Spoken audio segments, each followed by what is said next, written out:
you so much for joining us today, Harry, for this discussion about you and music. So we'll start off with the question, was there a musical background in your family? Yes, my grandfather played violin. I don't know how well or anything, but he definitely played violin. And my mother and sister sang duets, in the 20s. Yeah? Oh, the 20s. Wow. And then she sang it well into they sang well into my 50th birthday. I remember them getting up and doing their thing. Alice used to drop into the harmony and Mum sang the melody. Oh, beautiful. Yeah. What, can you remember any of the tunes? The favourites? Moonlight Bay and Drifting in the Dreamy Twilight. I bet it's a good song. I'm going to take note. Pinch it. Yeah, they were great. How did you first become interested in jazz? Well, a friend of mine brought home a Regal Zonophone, a couple of 78s of Graham Bell. And I thought, we don't have jazz in Australia, do we, And they were overseas at the time. And then we found out that the Frank Johnson Band were playing at the Park Theatre the next week, virtually, and we went to watch them. And then we found out that they played at the Collingwood Town Hall. The little hall in the back used to be packed. And we just followed them there and got to know the players because they were the musos. They were only a very low stage and we could talk to them and, and... So that was the first time you had contact with jazz musos? You made friends with them? Oh, yeah. Yeah. Oh, yeah, I made friends with them. I played with Frank Johnson's band. And later on, and used to adapt for Warwick Dye a couple of times early in the piece. And I didn't have a suit, a proper suit. So I had a dark suit, and I played with them up at the hall in Collins Street. Right. They played up at the what was it? I can't remember the name of it. Up on the top of Collins Street, there was a hall on a Friday night. And I wrote down the tunes I could get through. And Jeff Kitchen helped me a lot, and he was playing in the clarinet. And we went from there and used to sit in then down at the Maison Deluxe. They started a gig down there on a Sunday afternoon. And they allowed us to sit in. The band we had going of Sny Chambers, Laurie Gooding, and a few of the other guys, Keith Blackwell, Keith Henderson. And they used to let us sit in at the Maison Deluxe, right. Which is a pretty huge hall in Elwood. Not there, sadly. Was it dance? Dance floor? Yeah. Oh, yeah. Yeah, it was great. And then we formed this band that we had going, Alan Chambers and Laurie Gooding. And we got a job at Upway. Like in the suburb of Upway in Melbourne. Upway Progressive Hall was. And we had some bad times getting up there because we didn't have cars, but we used to rely on friends. Yeah. And it was pretty good. You had a bit of fun, Yeah. That's about it. So what bands over the years have you been associated with? Well, we started off when we called ourselves the Melbournes after the Wolverines, and we did gigs around the place. And I can't remember how I got out of that. I can't remember what happened. I think I joined another band. No, I can't remember that. Sny Chambers, Don Standing, Laurie Gooding. So it was a smaller band or was it a 5-piece? Same 6-piece or 7-piece sometimes. And then I got a job. We got a job at the South Melbourne Football Club on a Saturday night. And we were a couple of us were ex-players, the under-17s and, so on. And we had a job there on a Saturday night. And then I cracked it for a job at in the Charles Rainford Orchestra at Leggett's Ballroom. And that went on for some time. And then we were just saying how great it was, Yep. oh, great, we're going to be here a lot. I was talking to one of the young trumpeters, Bruce, I can't think of his name. And we were talking how wonderful it was, we're going to be here for a long time. And square dancing came in and wrecked the whole thing. Scuppered. Yeah. So that was out. We were buggered. We were, didn't have a job. Right. And at the whims of the young people's crazes. Yeah. We thought we were going to be in the big time. Oh, Powerhouse. Ken Jones got a job at Powerhouse with the Bernard brothers. Mm-hmm. Oh no, it wasn't the Bernard brothers at first. It was Stewie Spear on drums, Stuart Spear, and who was a great drummer. And Desi Edwards filled in for the first couple of weeks, great trumpet player. But Ken had Bob Bernard picked out for the band, and Bob was with us for 4 years. Right. So then he went to Sydney, of course, and then Tony Newstead took over on cornet. And that was great. Tony was a bloody good player. Mm-hmm. Yeah, but that's about it there. And you sing a bit, don't you? Yeah. Do you sing quite a bit in all those lineups? Well, not at Leggett's because they had vocalists. Ah. I remember I depped there one night years later, and I got up to do a vocal, and they went mad, went berserk. we played vocalists. Yeah. Oh, then I had jobs at Moorabbin Town Hall and places like that. They weren't big bands; they were about 9 piece, and it's fairly big. And I sang one night there, and Charles Smitheram, who ran the dance, who was a dancer, ballroom dancer himself, he come bounding up onto the stage and stood in front of me and said, I don't want you to sing in this band. I pay vocalists to sing here. Oh, man. Okay, righto. Now I would have probably... The vocalist police. Yeah. So that was that. It was now. They'd be going, great. We can get 2 functions from the one musician and save the pay. Yeah. That's great. With recordings, is there any that stand out that you've made from different bands that are your favourites? The first one was with Len Bernard's jazz band. Mm-hmm. That was for the World Record Club. Bob Bernard... Freddie Parks, and it was a Ken Jones band. Mm-hmm. Ken Jones formed a band at Powerhouse, and that was that day, and we recorded with that band without Ken, unfortunately, I thought. Mm. And so that was my first recording. Yeah. You still have it now? Oh, yeah. Did you play it? Oh, occasionally. I haven't got the actual record now. I've got it on tape or something. Yeah. No. That's... And have all your recordings that you have done been released, or have you got a few that you could? One's just been released, but I have Mel was playing it on the way. Has he brought you up here, Mel Blackford's? Yeah.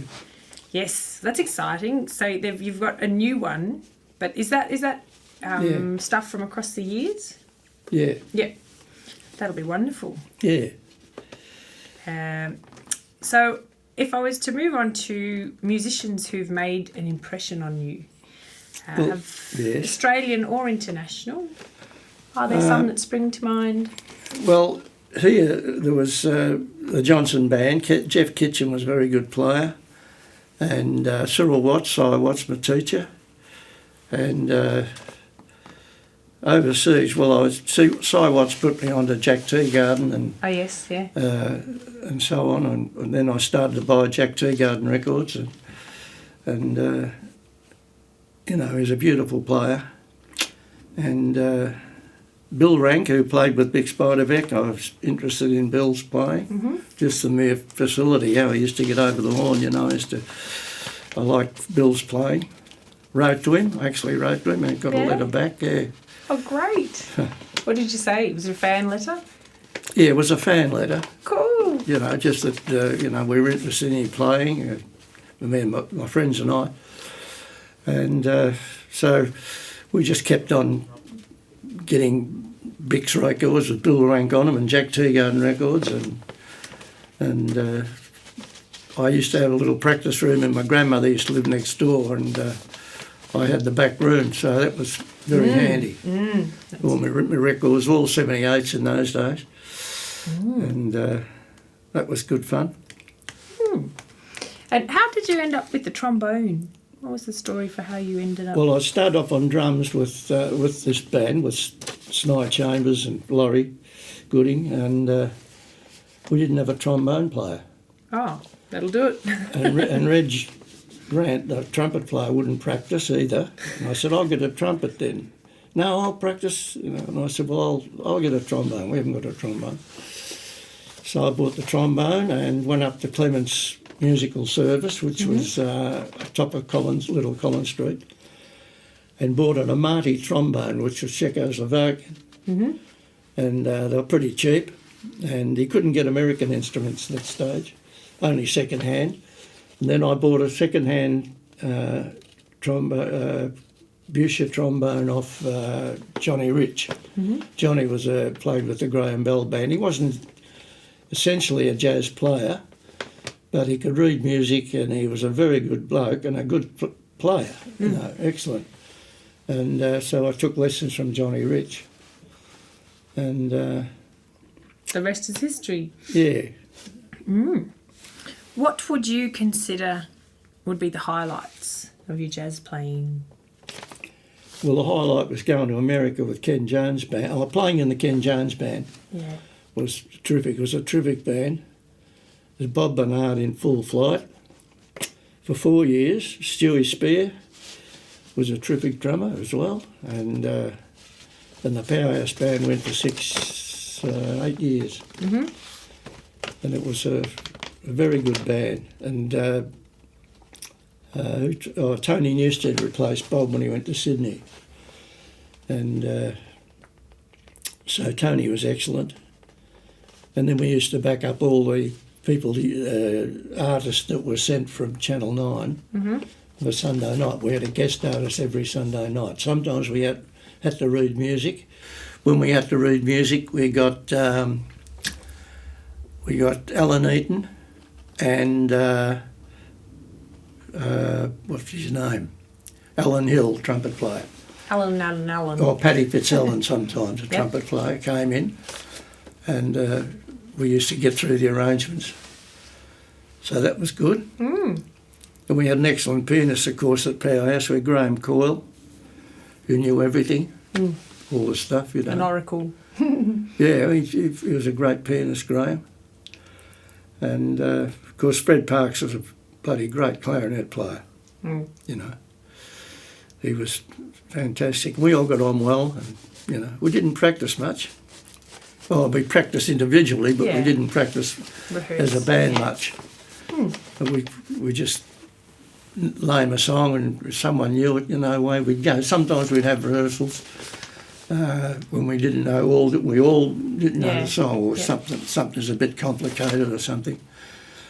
But that was great fun. It was a terrific band, and we got other jobs, but didn't last. They didn't last. Harry, what was the process for getting booked, and who used to do the booking if it wasn't your band? It was on the job a lot of the time, and then when I did get a phone, Dennis Farrington used to ring up for little jobs, any jobs, 3-piece. I might be put on a 3-piece job, or and some of them, someone wouldn't turn up, and it was a bit, dodgy, really. Hoc. Yeah, ad hoc. What about ads and advertising jingles? I did a few ads when Alan Eaton had the band, when I was in Alan Eaton's band. We used to do ads. He had a recording studio, and we did all ads and, all sorts of stuff. Can you remember and any for 4 trombones sometimes from one ad, I remember.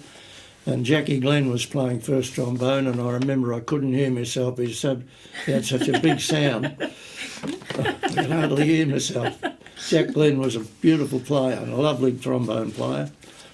And were you ever in the ads? Did they like to get a jazz band? No, I don't think I was in any actual ads. No, not really. Right. Not really. I believe there was an ad out in the paper for Hallmark cigarettes, and it had the back of me playing, but it didn't see. I couldn't see my face or anything, but it didn't matter because I didn't smoke anyway. Right. But missed opportunity. They should have got in front. Yeah, could have been paid. Could have had a fag in one hand and the bone in the other. Yeah. So have you always been a full-time musician, or did you have a different... No, I've always done day jobs. Mm-hmm. And I played a couple of things I did for Alan Eaton and all that, but I was never a full-time player. How did you went on tour? How did your work cope with taking the time off? When I went on tour for different things, Johnny Mathis, for instance, I took my holidays from my day job. I was working at Eater Foods. I was there for 10 years, and I did the opening of the casino at Hobart with Jerry Lewis show, and that was holidays again. I took my holidays because it was extra dough, you know. Yep. Did you get to talk to Jerry Lewis at all? Oh, yeah. Did he make you laugh? Jerry Lewis. Did you say to him, "You're funny, make me laugh"?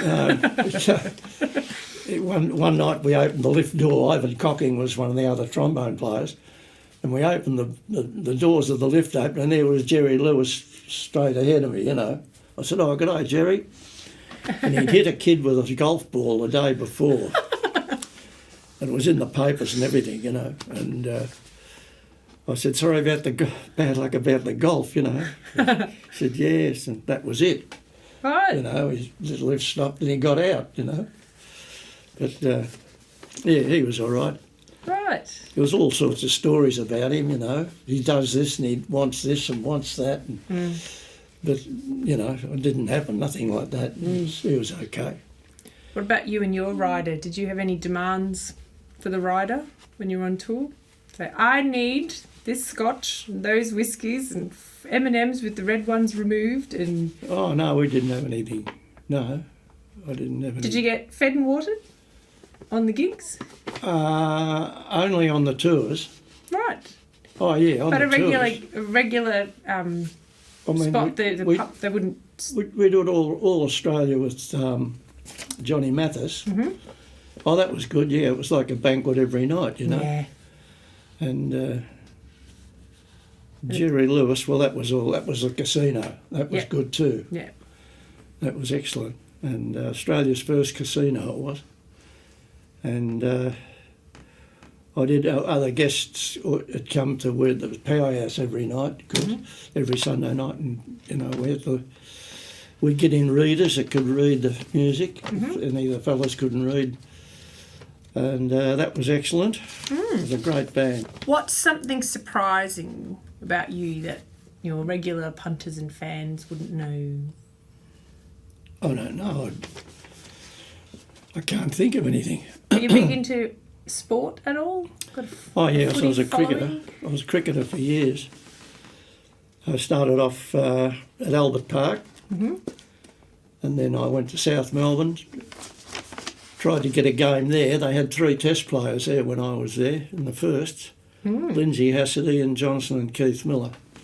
And then I could only make the 4th, occasionally the 3rds. Oh. But I thought you went 4th in line to be the test cricketer. No, I see what you mean. No, I made and then I went into the park then. I played this middle park and... that was good. Are you more of a batter or a bowler? More of a bowler. I had more success bowling, but I kidded myself that I was a batsman. You know, I used to open the batting occasionally, but it was good, great fun. Kept you reasonably fit. Yes, I would imagine. Yeah, so... Moving on to your perceptions of Australian jazz. Do you reckon there is such a thing as an Australian sound? Yes, I think there is. Graham Bell and Frank Johnson for sure. Later on, when there were different musicians, there was in Sydney too, And the Bob Bernard Band and other bands like that, the Australian sound I don't think was there. I think it was like you could pick anyone else, you know, it could be American or anything. But I think that... What sort of... the sound of their instruments. Right. Americans had good sounds, you know, and every time we hear someone or an American guy came here, the difference was, you know, they had bigger sounds and everything, you know. We played with a couple of blokes in big bands and, you know, they were really great. But all in all, it was, you know, Australian music.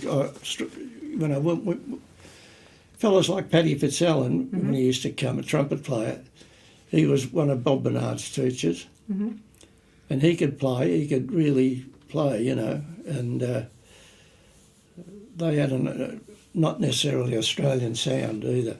Yeah. In the early days, Graham Bell and Frank Johnson were definitely Australian sounds. The Southern Jazz Group, they were a good band, South Australia. And I used to like Bill Munro, the trumpet player. Yeah. Could I ask you about your thoughts of the future of jazz in Australia? What do you feel about it now and going into the future? Well, I think since schools have come, it's come in the schools for years, but I think now, the jazz, the kids coming out of the schools will be very good. They probably won't have the same influence that we had, that we got. But I think that they'll be excellent. They'll be better students, if you like. You know, we were a bit ad hoc in our day, but now it's all in the schools. They'll get expert tuition. Their sounds would be better. But whether they play Dixieland jazz or not, I don't know. You know, I mean, the Gordians, kids, you know, young Ashley, he's very good, you know, so I don't think it'll be much difference in him with an American player, for instance, you know, or English. But that's about it there. I can't think of anything else. Okay. Within Australia, do you think there's been parochial differences? Can you say spot a Sydney player or a Sydney from Melbourne? I think Sydney players have always preferred more modern jazz. And when Bernards went there, of course, with the Bob, he had an excellent band. With Cozzy on trombone, Johnny Costello. That was a very good band. And they'd come down now and again. And we'd have a few beers at the Limerick Arms. And that was good. Cozzy was a terrific bloke. He died young. Johnny Costello. Then he had Norm White, who was a great trombone player. I liked Norm's playing, and really good. Yeah, I was with Frank Gow for a while. Frank Gow had practically the same band as Ken Jones, only with different band leaders, you know. So that was good fun with Gowie, and his brother Gavin. And we recorded with Gavin. The Datsun Dixielanders. That was a band got together by Rob McCulloch, who worked at Datsun, and he got the band together. And we used to do, that's why they're the Datsun Dixielanders. We used to get jobs playing at dealerships and things like that, opening of dealerships, and that was. You were the precursor to Bunnings. Yeah. Carved away. Yeah, it was all we did the show. They had a stand at the show.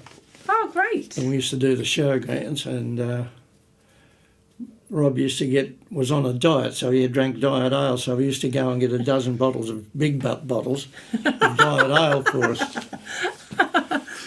And one day it rained all day at the showgrounds, and we still in the room at the back of the stage, you know. I remember my wife came and drove us home. Well, what about the Radio Rhythm Orchestra? I believe you played. The Radio Rhythm Orchestra was Ian Hellings. Ian Hellings' band, and Ian was a trumpet player, very good. And we had some gigs at Auntie Sue's, which was the back of the Arts Centre. and that was good. And I was vocalist for them and radio rhythm. And I think they had some good players. Miles White playing guitar, very good player. Yep. He lives up this way. Excellent. Does he? Oh, that's right, he does. He's got a podiatry business in Davisford. Yeah. Say good day to him when you see him. Yes, I shall do. I can't think. We had the gig at Auntie Sue's, which was good. Mm-hmm. Yeah. And Ian Hellings used to do a lot of arrangements. He'd take arrangements off records and the big stuff. He took a lot of big Spider recordings. And I used to have fun playing those. They were great, you know. They were hard solos. The Argo, we used to do a job at the Argo Inn. The Jazz Experience, John McGaw was the drummer.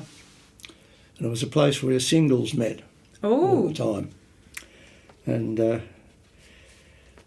we used to have white pants sometimes. Some we had black and white, sometimes we had red shirts and white pants, you know. Yep. All different uniforms, and sometimes some of them would turn up in different gear, you know, red shirt and black pants instead of white shirt and black pants or something. And I suppose you didn't have an email you could send out and make it clear to everyone. Yeah, that's we should have had. Yeah. Oh, that sounds good. You know, Bruce Graves, the trumpet player, he died unfortunately. Bruce, he was in America and he stood and looked the wrong way. Got killed.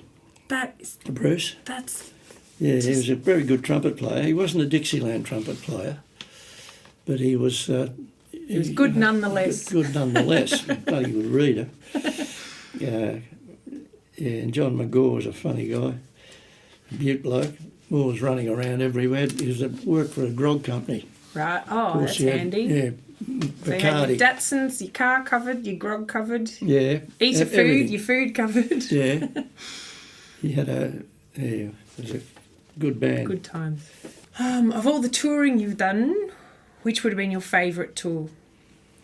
Oh, the Johnny Mathis tour. Was that about the music or the actual experience of the tour? Oh, the experience itself, the music, and there wasn't hard music. And because, you know, we didn't know what sort of music he was going to have. And so we got through all that. We had a good lead trumpet. Reg Walsh was the lead trumpet. He's very good. Those blokes can read anything, you know. So it was very good. Yeah, I can't think of much else, really. No, that's great. We've got oodles of really interesting things, Harry. Yeah. Well, thank you so much for coming out to chat to us today, That's Harry. a pleasure. Really appreciate it. It's a pleasure. Very good. I enjoyed it very much. And I don't think we've missed anything, have we? No, I think we've covered everything brilliantly.